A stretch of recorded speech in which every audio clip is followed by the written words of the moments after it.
राज्य उत्पादन शुल्क यांची मोठी कामगिरी. हातभट्टी दारूविरोधात विशेष मोहीम.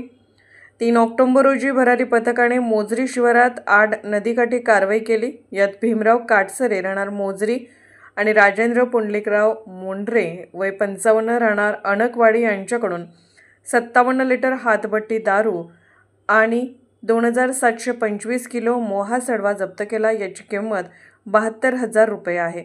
या दोन्ही कारवाईत राज्य उत्पादन शुल्क विभागाने 2,26,000 रुपयांचा मुद्देमाल जप्त केलाय. यातील आरोपी विरोधात महाराष्ट्र दारूबंदी कायदा 1941 नुसार गुन्हे दाखल करण्यात आले आहेत. ही प्रभारी निरीक्षक SP वायाळ, प्रभारी दुय्यम निरीक्षक आकाश जाधव यांच्या नेतृत्वात पार पडली. या कारवाईत जवान SS पेंढारकर, RP मोकळकर, PR भोरे, KM मातकर, महिला जवान VB पारखी, DD मानकर यांनी सहभाग घेतला. बेल आयकॉनला क्लिक करून महाराष्ट्र नाद मराठी न्यूज चॅनलला सबस्क्राईब करा आणि ताज्या बातम्यांसाठी अपडेट रहा.